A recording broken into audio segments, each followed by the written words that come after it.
Maison du Seigneur. Marc, évangile de Marc, nous sommes au chapitre 10.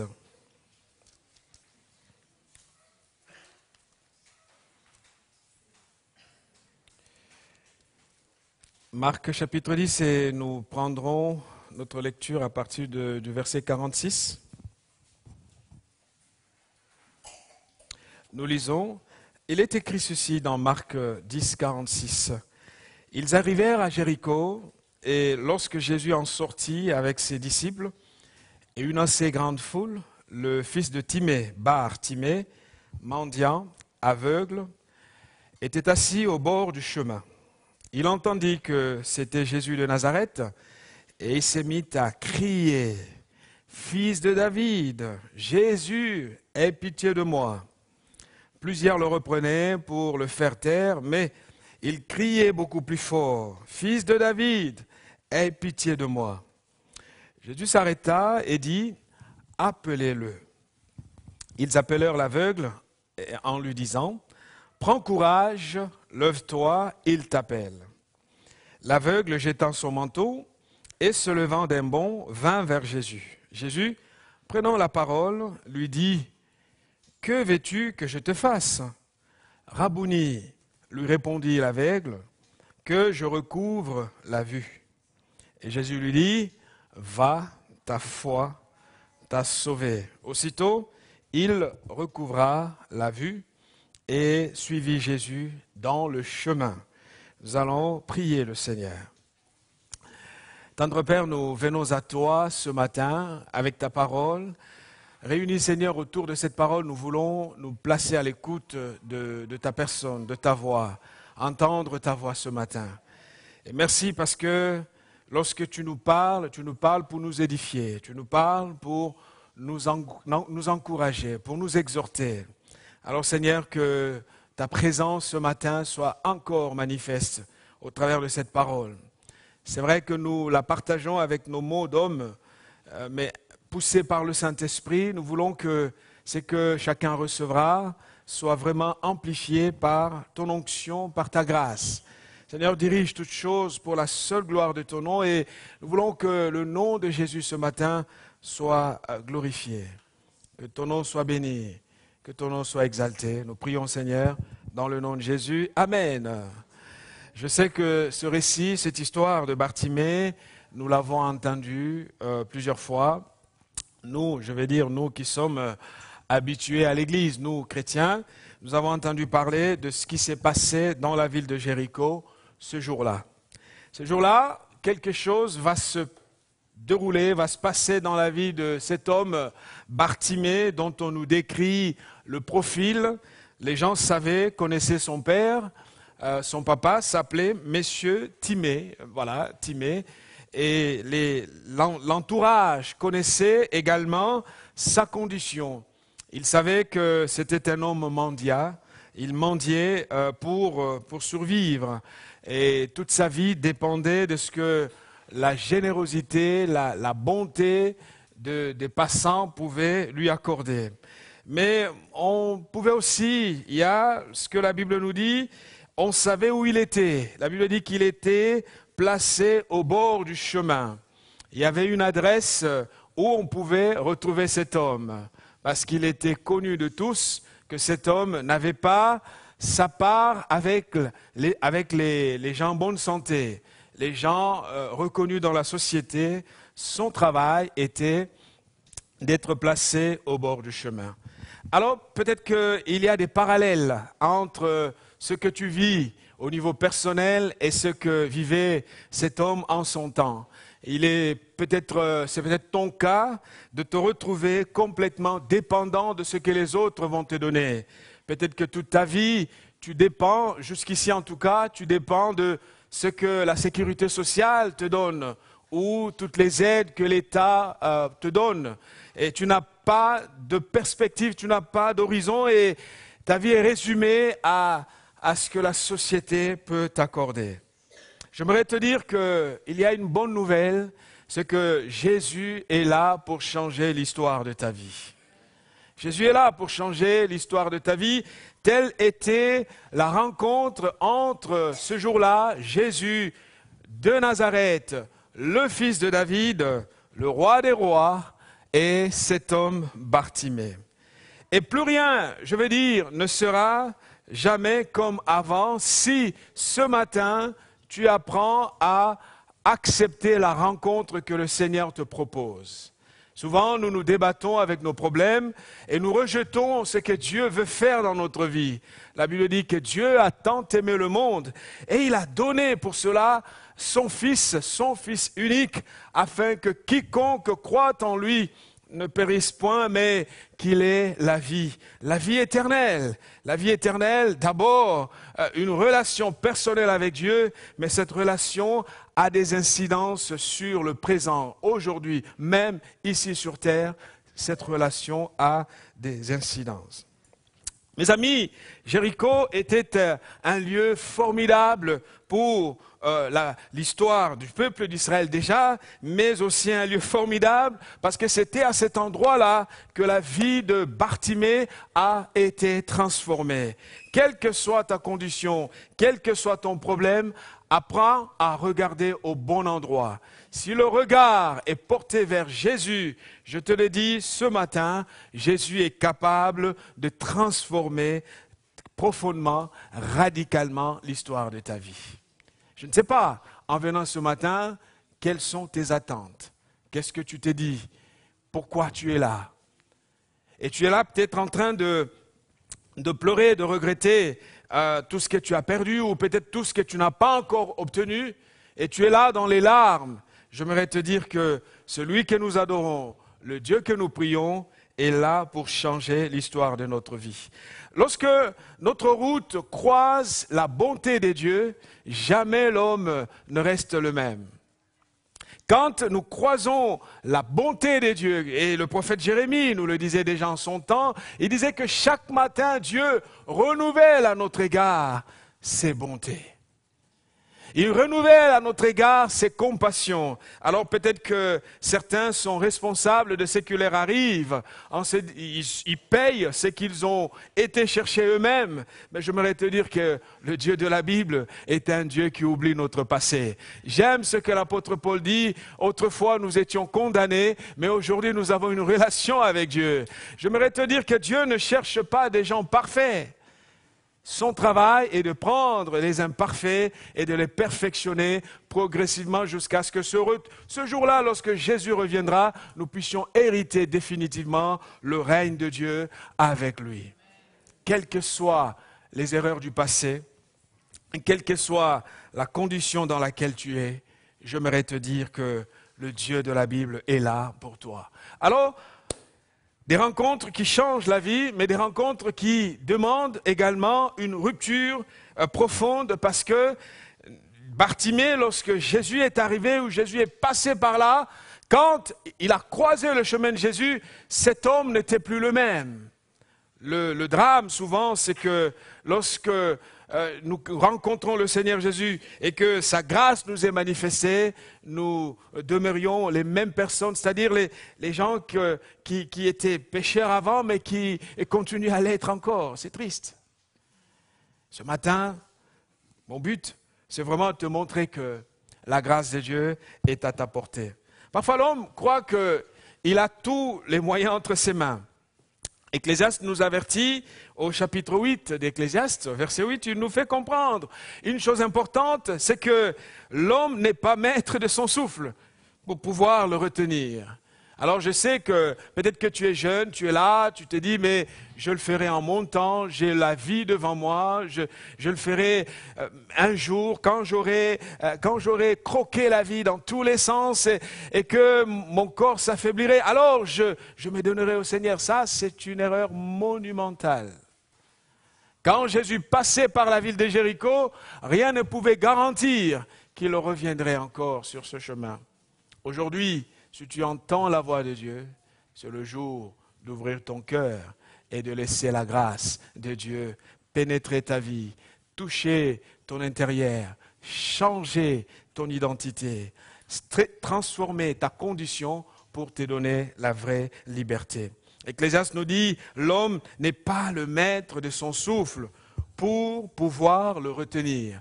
Et on sait le monde dans lequel nous sommes. Ça peut arriver à n'importe quel moment, ça peut venir de n'importe quel endroit. Nous avons besoin de saisir la grâce de Dieu.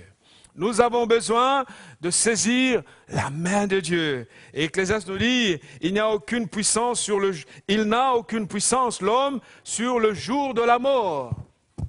Certes, la mort, nous voulons l'éviter, mais le jour où la mort frappe à la porte de notre vie, nous n'avons aucun pouvoir pour dire à la mort, ne viens pas aujourd'hui. Quand elle se pointera, elle fera son travail parce qu'elle est envoyée par celui qui a créé la vie et qui a fixé les limites à la vie de l'homme sur terre. Mon ami, ce matin, ta vie peut changer, mais à condition que tu fasses comme Bartimée. Il n'y a point de délivrance dans ce combat. Dans le combat contre la fin de toutes choses, il n'y a point de délivrance.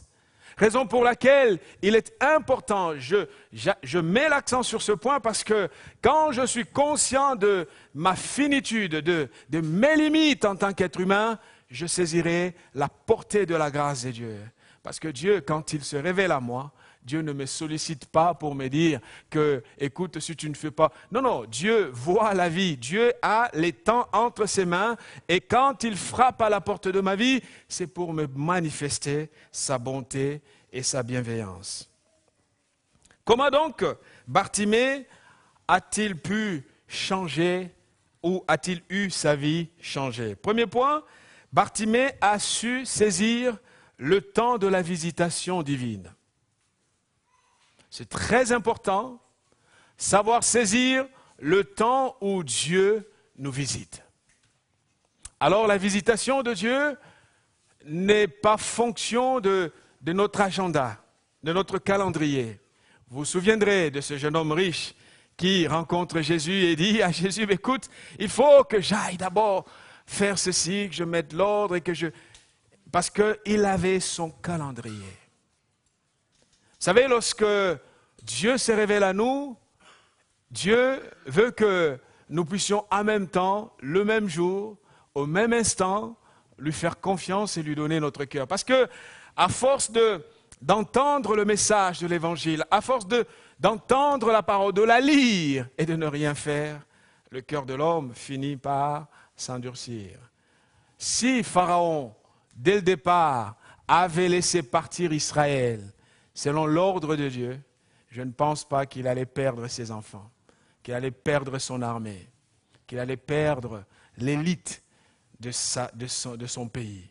Mais comme il a fait la tête dure, il s'est entêté, alors le Seigneur a démontré jusqu'au final. C'est vrai que Dieu va l'endurcir par la suite, mais ça n'était pas un projet dès le départ.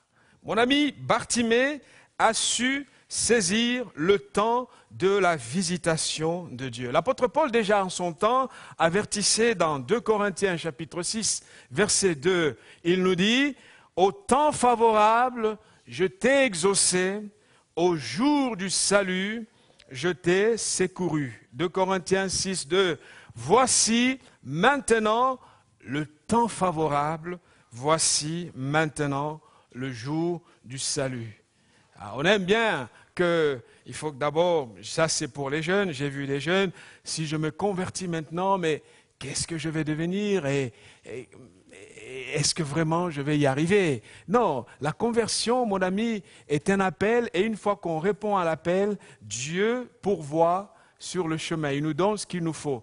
Vous savez, lorsque Dieu a appelé Abraham, Abraham n'avait pas la cartographie globale de ce que Dieu allait faire.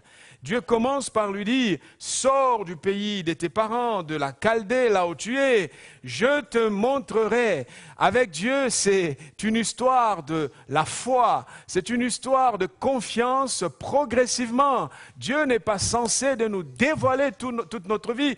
Alors, il y a un risque, si nous voyons tout, ça n'est plus la foi. La foi, c'est faire confiance au Créateur. Aujourd'hui, le jour du salut. Aujourd'hui, le jour de la grâce. Plusieurs hommes laissent passer la grâce de Dieu. Vous savez qu'à Jéricho, ce jour-là, Bartimée n'était pas le seul aveugle ni mendiant. La ville avait pleinement des gens qui mendiaient, qui étaient aveugles, qui étaient malades.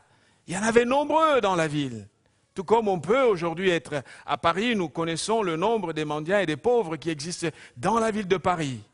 Mais pour cet homme Bartimée, il avait résolu ce jour-là de saisir sa chance, de dire, moi, ce jour, c'est le mien.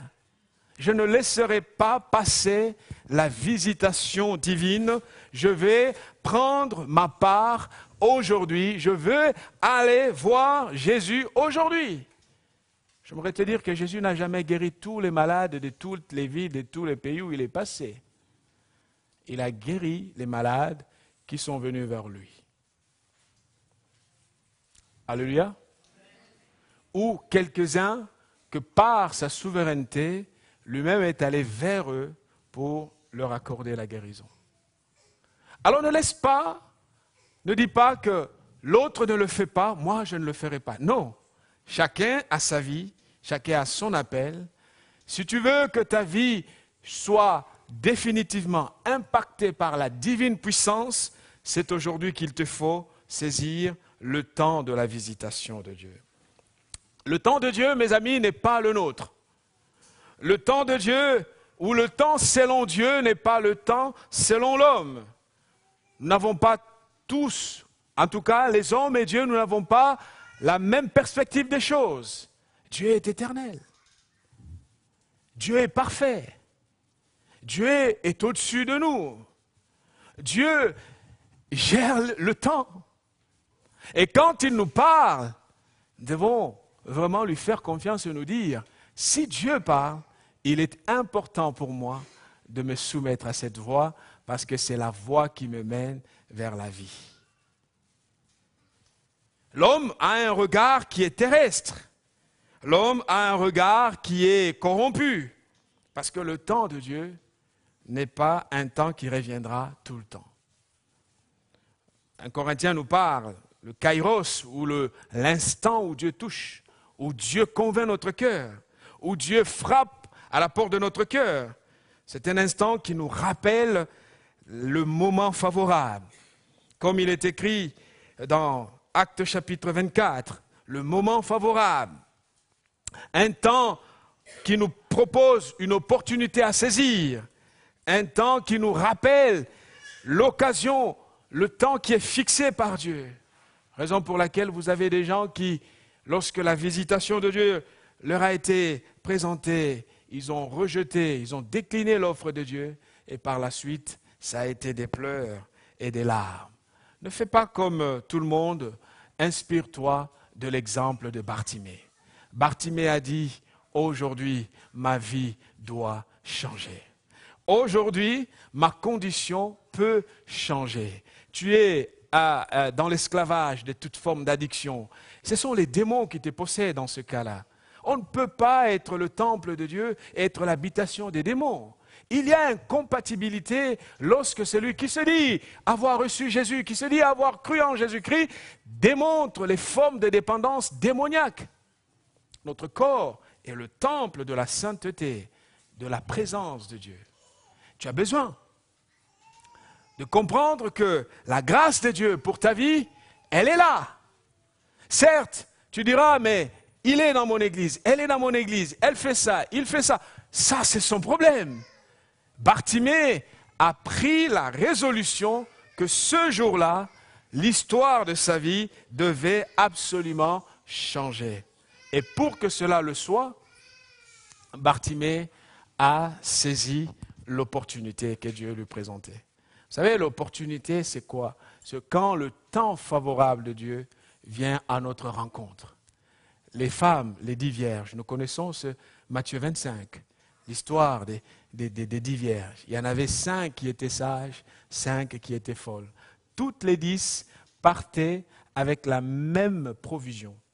Toutes les 10 partaient avec la même considération. Toutes les 10 avaient reçu la même promesse. La promesse que l'époux viendrait pour les prendre. Et voilà, dans les 10, vous en avez 5 qui ont reçu, compris et qui ont tout fait pour croire que l'époux reviendrait. Et vous avez dit qui, d'après elles avaient un autre regard. Elles ont pris le malin plaisir à confondre le timing de Dieu avec leur propre timing. Et quand l'époux est arrivé en plein milieu de la nuit, elles n'avaient rien. Elles ont commencé à chercher de l'aide, mais cette aide-là, c'était déjà trop tard. Mes amis, nous avons besoin de comprendre que quand l'opportunité est devant nous, nous devons la saisir. Amen. C'est très important, saisir l'opportunité comme Bartimée l'a fait, parce que le temps de la visitation divine ne reviendra pas tout le temps. Israël, le peuple de Dieu, le peuple élu, le peuple de la promesse, a plusieurs fois décliné la visitation de Dieu, et nous avons vu, dans la Bible en tout cas, quelles étaient les conséquences auxquelles Israël a été exposé plusieurs fois, parce que l'amour véritable est un amour qui punit lorsqu'il y a une faute.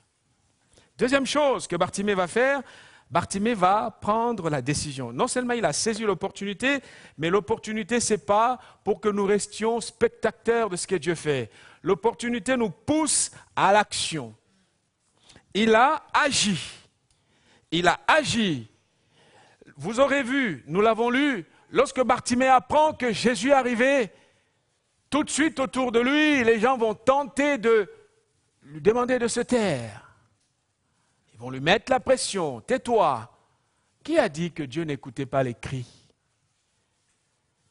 Oh, vous savez, Dieu, certes, il entend les prières faites doucement, mais Dieu, dans la Bible, les gens crient à lui. Et quand on crie littéralement. La preuve en est que pour Bartimée, il dérangeait.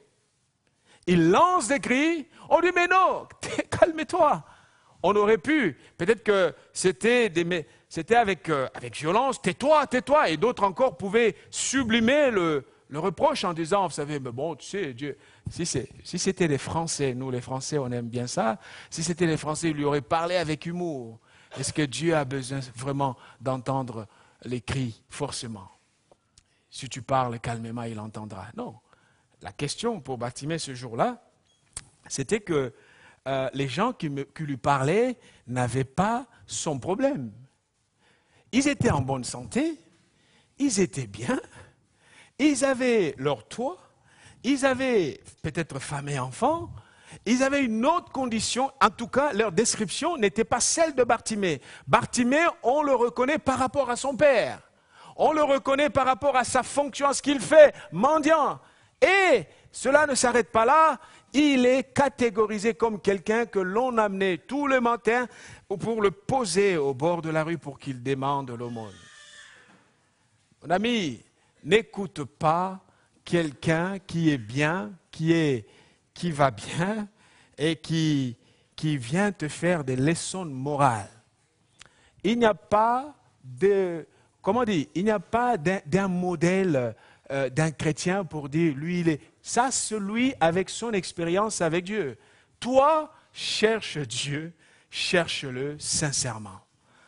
Peu importe ce que les autres pensent ou ce que les autres disent, crie vers Dieu. Bartimée est arrivé, il a pris la décision. Autour de Jésus, les gens n'étaient pas contents.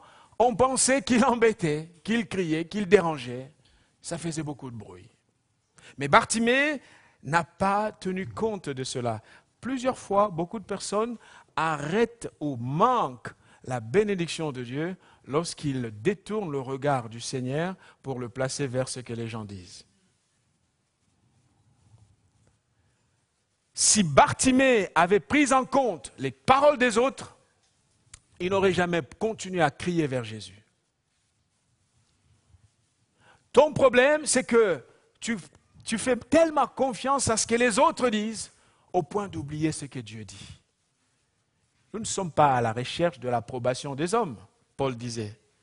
Nous sommes à la recherche de l'approbation de Dieu. Celui qui change ma vie, ce n'est pas un homme, c'est Dieu. Celui qui fait prospérer, ce ne sont pas les larmes, les murmures ou les paroles des autres, c'est Dieu. Parce que si tu regardes à Dieu, si ce n'est pas ici ou ailleurs, Dieu te fera prospérer. Parce qu'il est le Dieu qui élève et c'est lui qui rabaisse. Il est le Dieu qui bénit et il est le Dieu qui retient la bénédiction. Peu importe ce que les gens disent, place ton regard au bon endroit. Frappe à la bonne porte. Frappe à la porte qui peut changer ta vie. Et cette porte qui peut changer ta vie s'appelle Jésus-Christ. Et lui seul, personne d'autre. Personne d'autre. Le problème des chrétiens aujourd'hui, nous sommes tellement sensibles à ce que les autres disent. Eh bien, si c'est ça la foi, tu ne pourras aller nulle part. Paul n'était pas sensible à ce que les gens disaient. Jésus n'était pas sensible à ce que les gens disaient. C'est lui qui nous a appelés à la foi dans l'œuvre spirituelle à laquelle nous sommes tous engagés, c'est Dieu. C'est à Dieu que nous rendrons des comptes. Regarde, imite le comportement, la réaction de Bartimée. Fais comme lui. Bartimée a frappé à la bonne porte. Il va crier.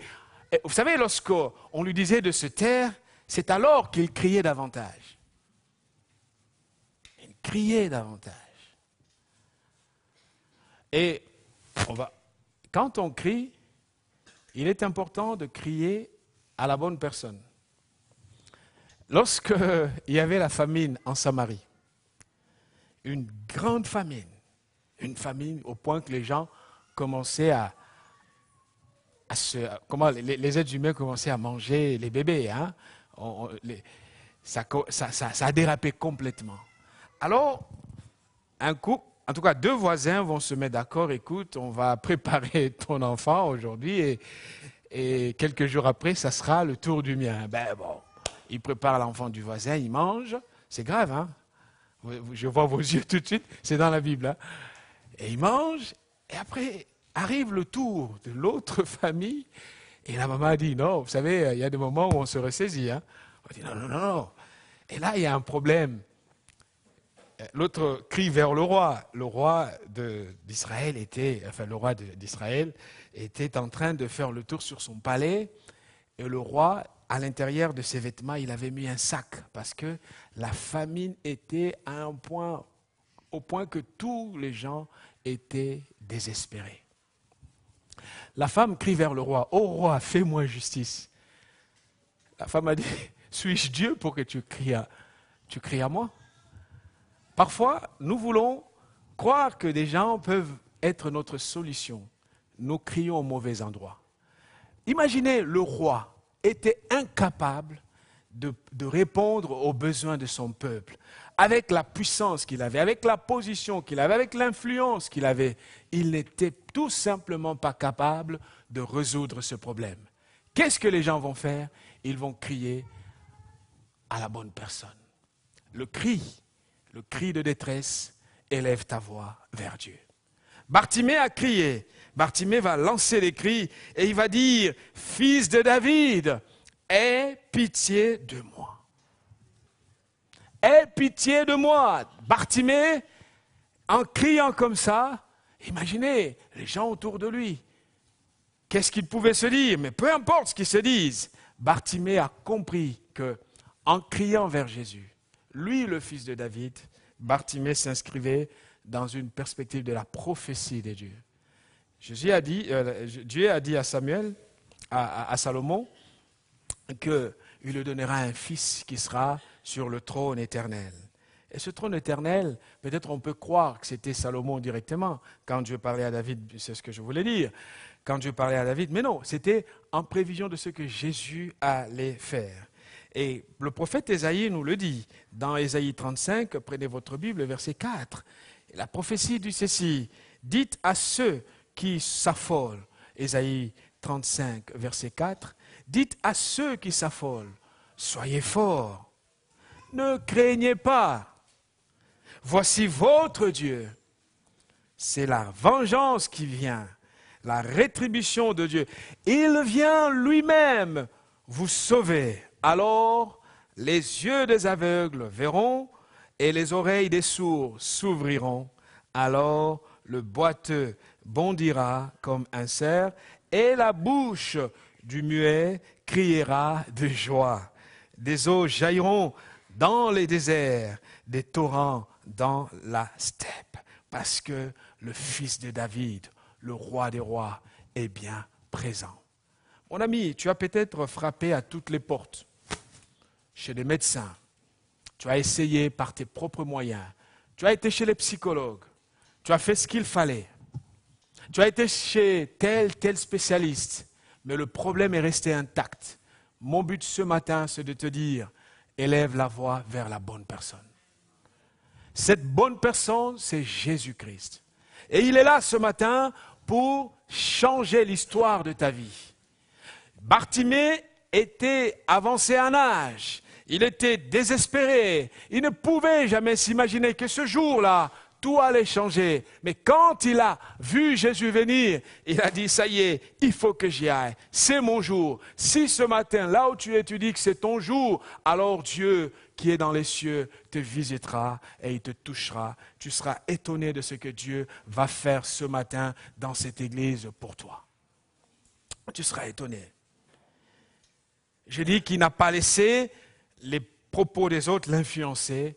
Aujourd'hui, nous sommes tellement influençables, tellement manipulables. On écoute celui-là qui dit, tel pasteur, tel prédicateur, tel ci, tel ça. Et puis voilà, on navigue à vue, on est là. Et pourtant, la parole de Dieu contient tout ce qu'il nous faut pour que notre vie soit une histoire de bonheur. Troisième chose, Bartimée a reçu la réponse de Jésus. Vous savez, il n'y a que la foi qui touche le cœur de Dieu. Nous pouvons murmurer, les murmures ne touchent jamais le cœur de Dieu. Les plaintes ne touchent jamais le cœur de Dieu. C'est la foi qui touche le cœur de Dieu. Dieu est touché par la foi. Plusieurs fois dans la Bible, relisez votre Bible, vous verrez, chaque fois que quelqu'un, une femme, un homme, prenait la résolution que sa vie devait absolument changer, ce jour-là, Dieu lui accordait ce qu'il cherchait. Parce que Dieu est d'abord celui qui opère sur les principes de la foi. Alors nous pouvons toujours nous embrouiller nous-mêmes. Et celui qui perd le temps dans tout ça, ce n'est pas Dieu, c'est nous qui perdons notre temps. Dieu est éternel, mais nous sommes finis, nous sommes limités dans le temps. La foi de Bartimée, comment a-t-il exprimé cette foi? La Bible dit, lorsqu'on lui interdisait de parler, il criait davantage. Et comme il avait un manteau, vous savez, on a préparé tout un environnement pour qu'il soit alourdi, pour qu'il soit là, figé, fixe. Bartimée va dire, je vais arriver là où se trouve Jésus. J'ai commencé par crier. Ça, c'est ma première tentative. J'ai commencé par crier, mais le cri seul ne suffit pas. Il faut que j'aille. La Bible dit, lorsque Jésus s'est arrêté, il a dit, appelez-le, qu'il vienne. Et Jésus l'appelle. Bartimée se lève. Il se lève. La Bible dit qu'il avait un manteau qu'il a laissé. Il va se débarrasser de son manteau pour être un peu plus léger. Pour courir, parce que Jésus ne l'attendra pas toujours. Il se débarrasse de son manteau qui était symbole de quelque chose qui ne lui donnait pas la mobilité facile. Vous savez, lorsque nous crions vers Dieu, que nous cherchons la grâce de Dieu, débarrassons-nous aussi de tous les manteaux spirituels sombres, tous ces péchés qui sont là dans notre vie. On est lourd lorsqu'on vit dans le péché. On est dans des pratiques que Dieu désapprouve. Comment voulez-vous que la bénédiction de Dieu nous soit donnée quand nous sommes dans une position qui salit l'image de Dieu? Vous savez, Dieu ne cautionne pas le mal. Dieu est saint. La Bible dit, vous serez saints comme moi, votre Père. Je suis saint. Enlève ce manteau, le manteau du doute. Enlève ce manteau, le manteau de ce rationalisme qui... Tellement que tu te crois l'homme le plus savant, le plus intelligent, au point d'être plus intelligent que Dieu. Tu as explication et réponse à tout. Non. La preuve est que tant que les choses sont ainsi, rien ne se passera. Bartimée se levait. Il a laissé le manteau par terre, mais ça ne suffisait pas. il a couru. Il est allé vite, le plus vite possible qu'il pouvait, parce que Jésus n'avait pas que lui comme préoccupation. Vous savez, lorsqu'on était autour de Jésus, chacun venait avec son problème. Et s'il avait pris le temps, Jésus devait passer. Et quand il arrive, et la phrase qui me tue toujours, c'est Jésus voyait bien que Bartimée était aveugle. Non, était mendiant plutôt. Et aveugle, bien sûr. Et Jésus lui pose la question, qu'est-ce que tu veux que je te fasse? Qu'est-ce que tu veux que je te fasse? Un homme aveugle, un homme mendiant, et il faut qu'il précise encore sa demande. Et c'est ça le Dieu de notre salut. Dieu connaît toutes choses, n'est-ce pas? Mais Dieu demande à ce que nous précisions aussi les choses.